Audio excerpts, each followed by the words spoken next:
بسم اللہ الرحمن الرحیم۔ السلام علیکم۔ آج میں اپنی بیوی کو ہسپتال لے کر آیا تھا۔ بڑی مشکل سے ہم لوگ یہاں تک پہنچے تھے۔ ابھی وہ اندر گئی تھی اور مجھے لگ رہا تھا کہ کچھ برا ہونے والا ہے، جب تھوڑی دیر بعد ہی ڈاکٹرز کی چیخیں سنائی دینے لگی۔ سارے لوگ جو باہر موجود تھے وہ بھی حیران رہ گئے۔ ایک آدمی نے مجھے کہا کہ آپ کی بیوی کے ساتھ کیا معاملہ تھا جو ڈاکٹر کی ہی چیخیں سنائی دینے لگی ہیں؟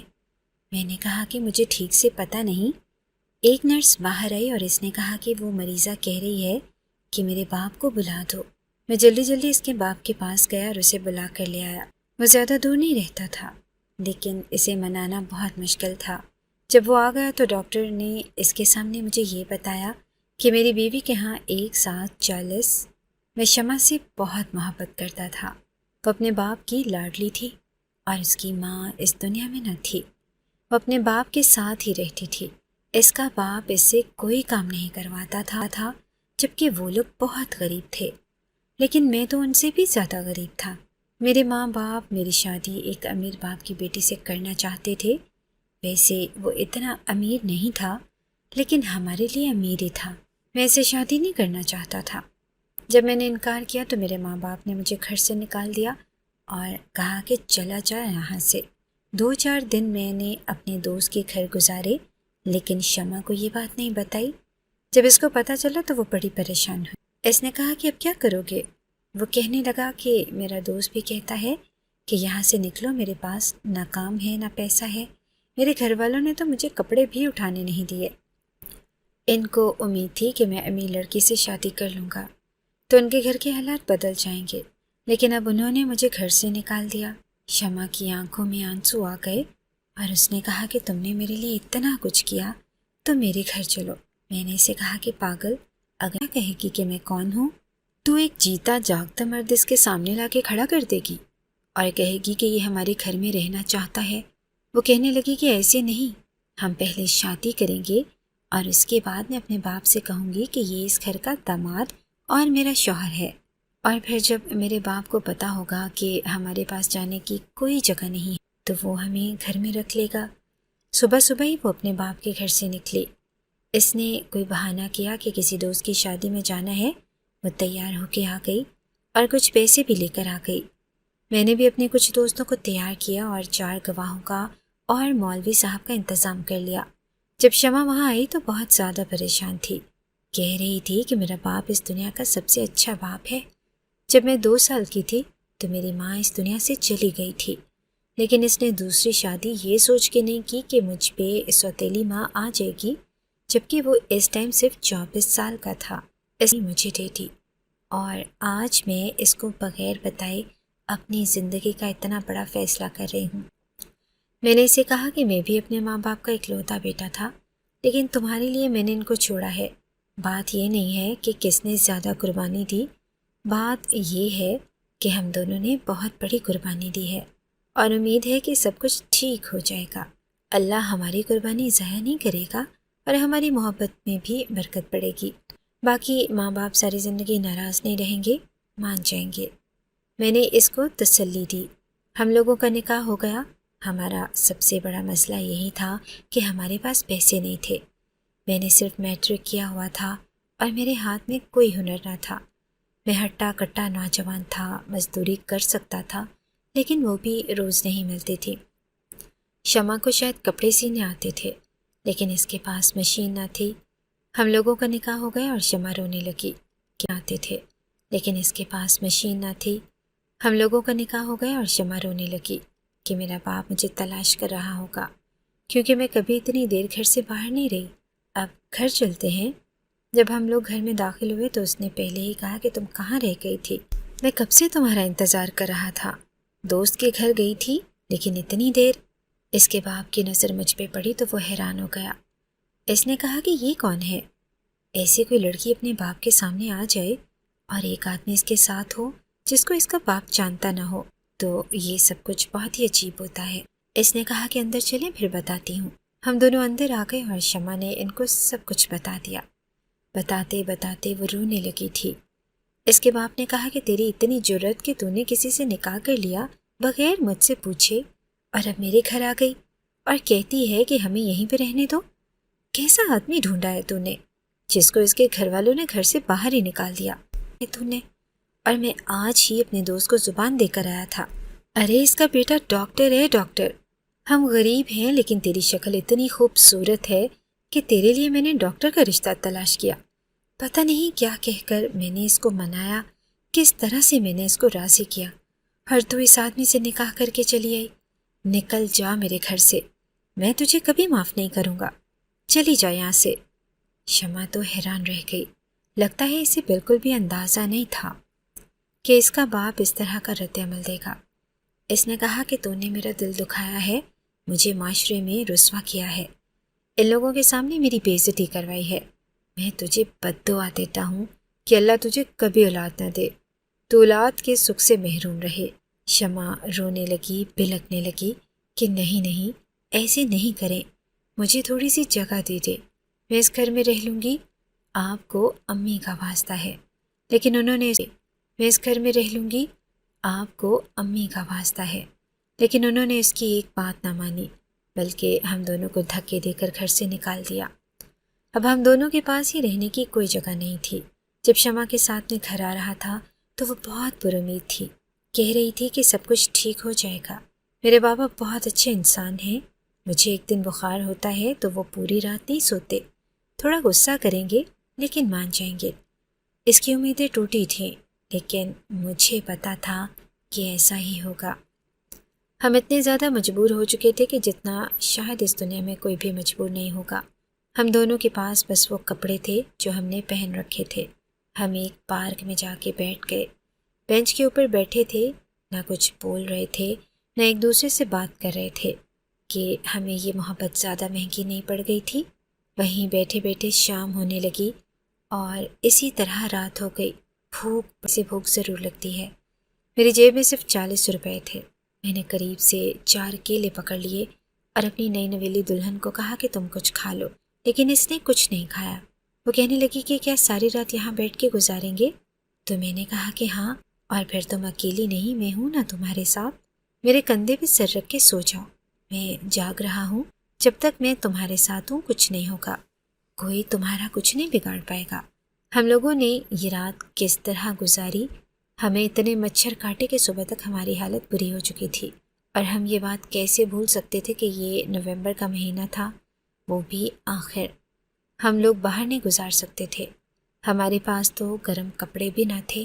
وہ مجھے کہنے لگے کہ پھر سے چلتے ہیں، منت کرتے ہیں، یا تو تمہارے گھر اور یا پھر میرے گھر، لیکن ہمیں پتہ تھا کہ وہ لوگ ہمیں قبول نہیں کریں گے۔ پھر بھی ہم میرے گھر گئے۔ میرے ماں باپ نے تو اور بھی باتیں سنائیں کہ کس قسم کی لڑکی ہے یہ، جس نے تم سے شادی کر لی، کسی نیچ خاندان سے ہے، جو تیرے جیسے لڑکے سے اس نے نکاح کر لیا، جس کے آگے کوئی ہے نہ پیچھے، نہ ہاتھ میں نوکری ہے۔ اتنی آگ لگی ہوئی ہے اس کو تو پتہ نہیں تیرے سے پہلے کتنے لڑکوں کے ساتھ اس کے تعلق رہے ہوں گے۔ انہوں نے تو شمع پر الزامات لگانے شروع کر دیے۔ اب تو میری غیرت بھی گوارا نہیں کرتی تھی کہ میں اس گھر میں رہوں، بس ہم نے سوچ لیا کہ کچھ نہ کچھ کر لیں گے۔ کچھ دن اور ہفتے ہم لوگ ایسی جگہوں پر رہے جہاں پہ کبھی رہنے کے بارے میں نہیں سوچا تھا۔ محنت مزدوری کی۔ میں نے اپنے ایک دوست سے بات کی، اس نے ہمیں ایک ایسا گھر لے کر دیا جہاں پر بھوت آسیب کا سایہ تھا، لیکن غربت سے بڑا آسیب اور کوئی نہیں ہوتا۔ ہم لوگ وہیں پہ رہنے لگے، دھیرے دھیرے اتنا تو کر لیا کہ کچھ کھا لیتے اور رات کو ایک چارپائی پر بنا تکیے کے سو جاتے تھے۔ مجھے پتا تھا کہ ہمارے پہ حالات بڑے برے ہیں اور آہستہ آہستہ سب کچھ ٹھیک ہو جائے گا۔ 2-4 مہینوں میں حالات مزید بہتر ہو گئے۔ بہتر یہی تھے کہ بس سڑکوں پہ نہیں رہ رہے تھے۔ اس گھر میں کچھ پرانے کپڑے تھے، کچھ پرانا سامان تھا۔ شمع نے اسی کو دھو کے صاف کر کے ایک کمرے کو رہنے کے قابل بنا لیا اور ہم وہاں پہ رہنے لگے۔ ایک دن وہ میرے کندھے پہ سر رکھ کے سو رہی تھی کہ اچانک ایک برے خواب سے جاگ گئی، بری طرح سے ڈر گئی تھی۔ میں نے کہا کہ کیا ہوا؟ میں ہوں نا تمہارے ساتھ، کیا ہو گیا؟ کہنے لگی کہ میں نے برا خواب دیکھا ہے، ہم نے اپنی زندگی کی شروعات اپنے ماں باپ کی بد دعائیں لے کر کی ہیں، کیا بنے گا ہمارا؟ اور بابا نے جو بد دعا دی، اس کا کیا؟ اگر ہمارے گھر کوئی اولاد نہ ہوئی تو اس زندگی کا کیا مقصد؟ میں نے اسے کہا کہ دیکھو، ماں باپ کے دل اولاد کے لیے بہت نرم ہوتے ہیں. اگر وہ بددعا دیں گی تو بددعا لگتی نہیں ہے، کیونکہ وہ دل سے نہیں دیتے. تو میں بھی تمہارا ساتھ دیتی. اس کے علاوہ تو مجھے کچھ نہیں آتا. اس نے ایف اے کیا ہوا تھا، لیکن اس بھوت بنگلے میں کسی نے بھی اپنے بچوں کو نہیں بھیجنا تھا.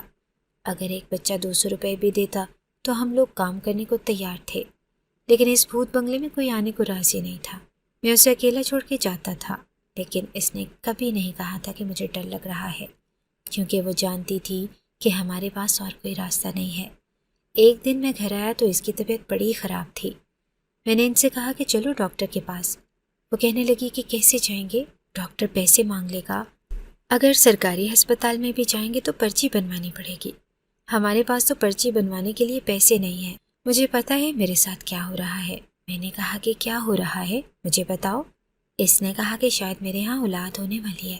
یہ بات سن کے میں تو بہت خوش ہوا، لیکن وہ کہنے لگی کہ ہمارے پاس تو کچھ بھی نہیں ہے، اس بچے کو ہم کیسے پالیں گے. اس کے لیے کہنے لگی کہ ہمارے پاس تو کچھ بھی نہیں ہے، اس بچے کو ہم کیسے پالیں گے، اس کے لیے کھانا پینا کہاں سے لائیں گے. میں نے اسے کہا کہ وہ اپنا رزق خود لے کر آئے گا، تم پریشان نہیں ہو، میں ہوں نا. میں اسے بار بار کہتا تھا کہ میں ہوں نا، لیکن وہ چپ ہو جاتی تھی.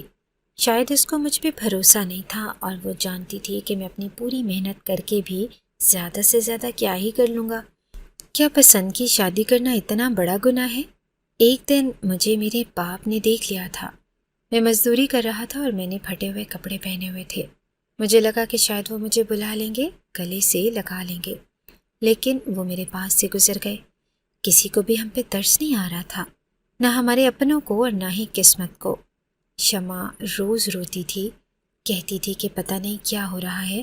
وقت اسی طرح گزرنے لگا. میں اس کو ایک دفعہ بھی ڈاکٹر کے پاس نہیں لے کر گیا. اس کو کبھی کوئی نہ کوئی مسئلہ بنتا تھا، کہیں درد ہوتا تھا، لیکن ہمیں پتہ ہی نہیں تھا کہ کتنے مہینے گزر گئے ہیں. ایک دن کہنے لگی کہ جس دن میری طبیعت خراب ہوئی تھی، اس بات کو تو 10 مہینے گزر گئے ہیں، ابھی تک میرے ہاں ولادت کیوں نہیں ہو رہی. میں نے اسے کہا کہ ایسا تو نہیں ہوتا، لگتا ہے تمہیں ٹھیک سے پتہ ہی نہیں ہے کہ کون سا مہینہ چل رہا ہے. میں نے اس سے پوچھا کہ باقی سب کچھ ٹھیک ہے. وہ کہتی تھی کہ ہاں سب ٹھیک ہے اور کوئی مسئلہ نہیں ہو رہا، لیکن مجھے لگتا ہے کہ وقت اوپر ہو گیا ہے. میں نے اسے کہا کہ نہیں، وقت اوپر نہیں ہوا، شاید تمہیں ٹھیک سے یاد نہیں. لیکن وقت گزرتا جا رہا تھا اور ہمیں ایسے لگتا تھا کہ جیسے 13-14 مہینے گزر گئے تھے. ہم ڈاکٹر کے پاس گئے. یہ ڈاکٹر اصل ڈاکٹر نہیں تھی، کوئی نرس تھی. جب اس نے شمع کو دیکھا تو اس نے کہا کہ آپ کا تو ابھی 5واں مہینہ چل رہا ہے. ہم نے کہا کہ نہیں، ایسا کیسے ہو سکتا ہے. اس نے کہا کہ ایسا ہی ہے، کیونکہ شمع بہت زیادہ دبلی اور کمزور ہو گئی تھی، اور اس کو دیکھ کر بھی ایسا ہی لگتا تھا کہ جیسے اسے 5 ماہ کا حمل اور اس کو دیکھ کر بھی ایسا ہی لگتا تھا کہ جیسے اسے 5 ماہ کا حمل ہے. ہم لوگ واپس آ گئے اور وقت پھر سے گزرنے لگا. اس بیچ ایک اور حادثہ ہو گیا. میرا ایکسیڈنٹ ہو گیا اور میری ٹانگ میں فریکچر ہو گیا. ایک بھلے آدمی نے میری پٹی کروا دی، کیونکہ اسی کی گاڑی کے ساتھ میرا ایکسیڈنٹ ہوا تھا. اب میں محنت مزدوری بھی نہیں کر سکتا تھا. میں نے لوگوں سے ادھار اٹھانا شروع کر دیے. مجھے قاعدے کے مطابق 3 مہینے تک آرام کرنا چاہیے تھا، لیکن میں 1.5 مہینے بعد ہی بمشکل اپنے پیروں پہ کھڑا ہو گیا اور پھر سے محنت مزدوری کرنے لگا. میں نے بڑی تکلیف کاٹی تھی. وقت اور گزرنے لگا. ہم پھر اس ڈاکٹر کے پاس گئے. اس نے کہا کہ ابھی تو 8واں مہینہ چل رہا ہے.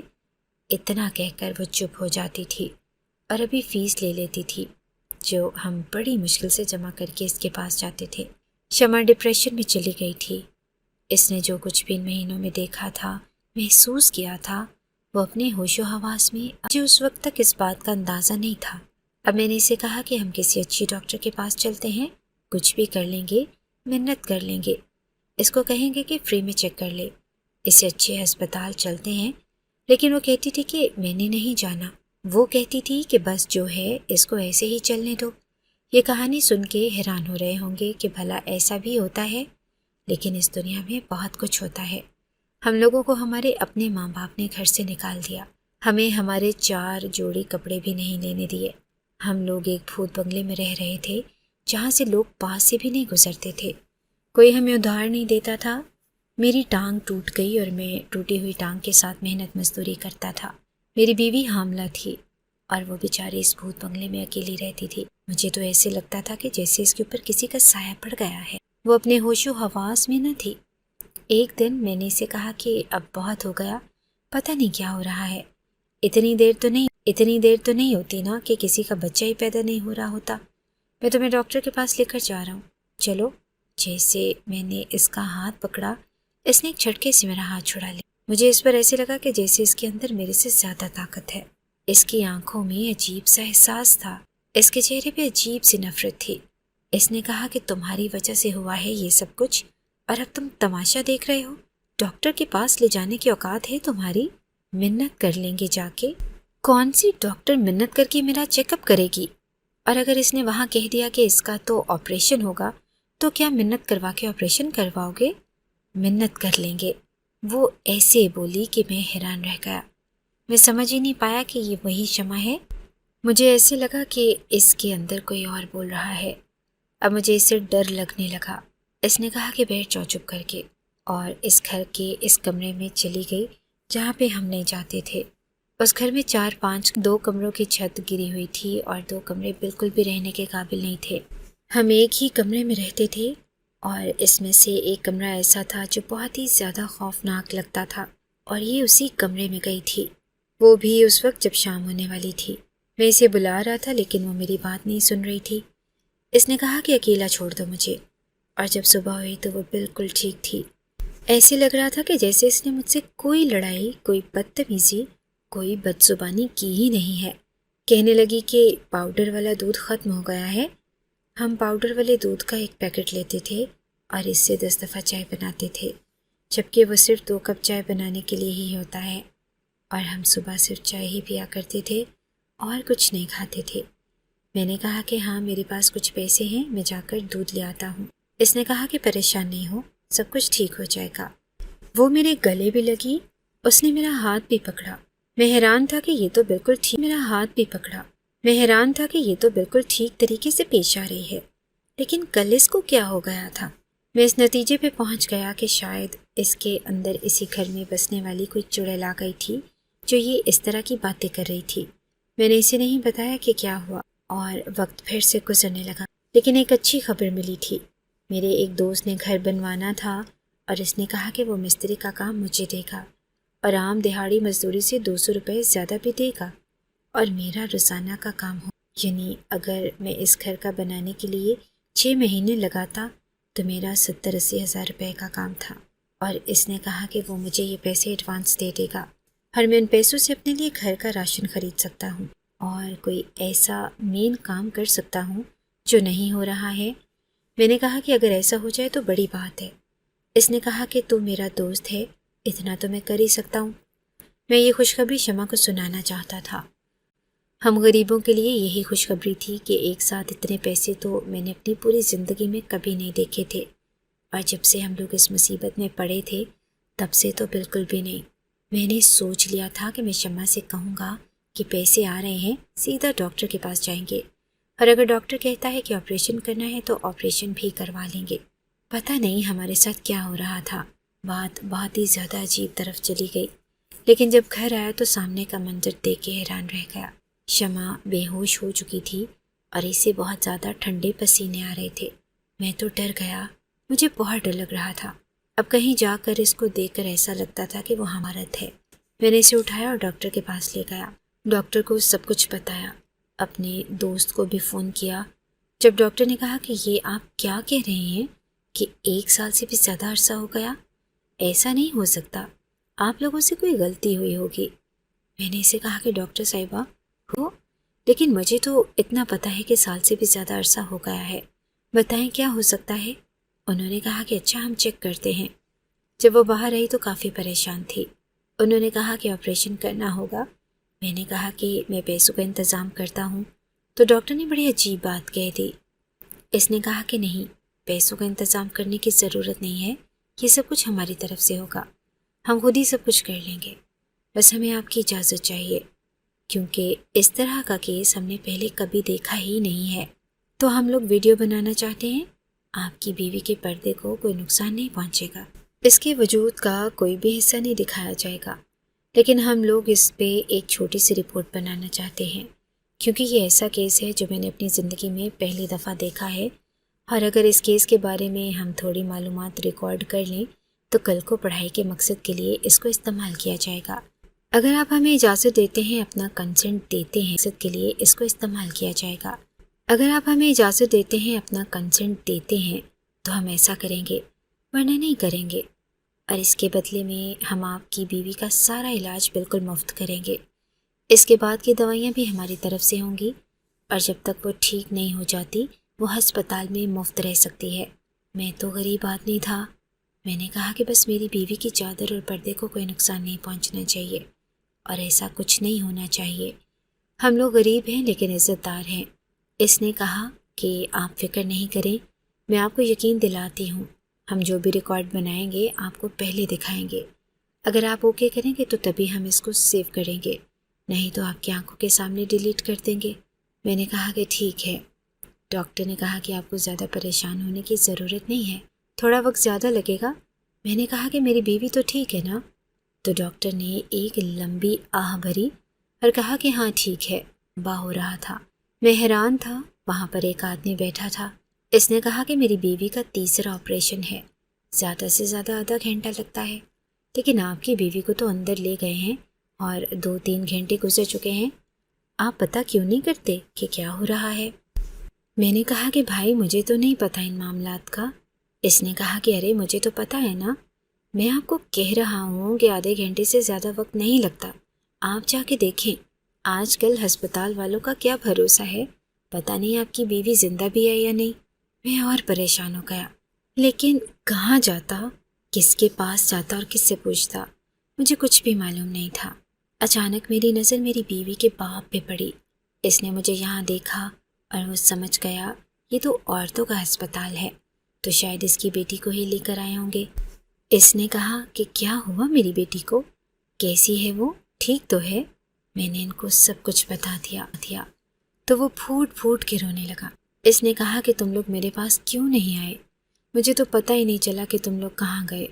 ارے میں باپ ہوں، دشمن نہیں ہوں، میں نے اسے کوئی بددعا نہیں دی تھی، میں نے دل سے بددعا نہیں دی تھی، بس میری بیٹی ٹھیک ہو جائے۔ ڈاکٹر بھی باہر نہیں آ رہی تھی۔ تھوڑی دیر کے بعد ڈاکٹر صاحبہ کے چیخنے چلانے کی آوازیں آنے لگی اور ہم سبھی لوگ حیران رہ گئے۔ ہم نے کہا کہ کیا معاملہ ہو گیا، ڈاکٹر کیوں چلا رہی ہے؟ تھوڑی دیر کے بعد خاموشی ہو گئی۔ ابھی بھی میری بیوی کو باہر نہیں لایا گیا تھا اور نہ ہی وہ متعلقہ ڈاکٹر باہر آئی جو یہ سارا کچھ سنبھال رہی تھی۔ تھوڑی دیر کے بعد مجھے ایک نرس نے بلایا کہ آپ کی بیوی کو کمرے میں شفٹ کر دیا گیا ہے، لیکن ابھی وہ بے ہوش ہے، آپ بس ان کے پاس بیٹھ سکتے ہیں۔ میں نے جب اپنی بیوی کو دیکھا تو مجھے ٹھیک ہی لگ رہی تھی، لیکن اس کے چہرے کا رنگ اڑ چکا تھا۔ نرس نے کہا کہ آپریشن ہوا ہے، اس لیے ایسی لگ رہی ہے، ٹھیک ہو جائے گی۔ وہ لوگ خود ہی دوائیوں کا انتظام کر رہے تھے، خود ہی سب کچھ کر رہے تھے، یہاں تک کہ انہوں نے میرے لیے کھانا بھی منگوایا اور کہا کہ آپ بیٹھ کے کھانا کھا لیں۔ جب شام ہوئی تو ڈاکٹر نے مجھے اپنے کمرے میں بلایا۔ وہاں پر ایک آدمی بھی تھا، وہ بھی غالباً ڈاکٹر ہی تھا۔ کہا کہ آپ کی بیوی کے ساتھ ایک ایسا معاملہ تھا جو ہم نے اپنی پوری زندگی میں نہیں دیکھا، اور ہم نے چیک کیا ہے، اس طرح کا کیس باہر کے ممالک میں بھی تقریباً نہ ہونے کے برابر ہے۔ کسی نے یہ بات کہی ہے کہ اس طرح کا کیس کہیں باہر ہوا تھا، لیکن اس کے بھی کوئی پکے ثبوت نہیں ہے، لیکن یہ سب تو ہماری آنکھوں کے سامنے ہے۔ میں نے کہا کہ میری اولاد کہاں ہے، میرا بچہ تو بچ گیا نا؟ اس نے کہا کہ آپ کا کوئی بھی بچہ سلامت نہیں ہے، ہمیں اس بات کا افسوس ہے، لیکن آپ اس بات پہ خوش ہو جائیں کہ ہم نے آپ کی بیوی کو بڑی مشکل سے بچایا ہے۔ میں نے کہا کہ کیا مطلب؟ انہوں نے کہا کہ آپ کی بیوی کے ہاں ایک ساتھ 30-40 بچے پیدا ہونے والے تھے، لیکن ان سب کی گروتھ بہت ہی کم تھی، اور ان سب کی گروتھ رک چکی تھی۔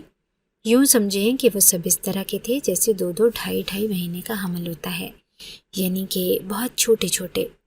انہوں نے مجھے ایک تصویر بھی دکھائی اور کہا کہ اس طرح کا معاملہ تھا۔ میں حیران رہ گیا۔ وہ کہنے لگا کہ اس میں آپ کی بیوی کا فائدہ ہی تھا، کیونکہ اگر یہ 40 بچے کسی بھی طرح ان کے حمل میں صحیح پروان چڑھتے تو اس سے ان کی جان کو بھی خطرہ ہو سکتا تھا، اور میرے خیال سے ان میں سے آدھے سے زیادہ بچے شاید بیچ میں ہی اس دنیا سے چلے جاتے۔ اور اگر آپ کے ہاں 20-25 بچے بھی پیدا ہو جاتے تو یہ آپ کے لیے کوئی خوشی کی خبر نہیں تھی۔ اس لیے کہتے ہیں کہ جو کچھ ہوتا ہے بھلے کے لیے ہوتا ہے۔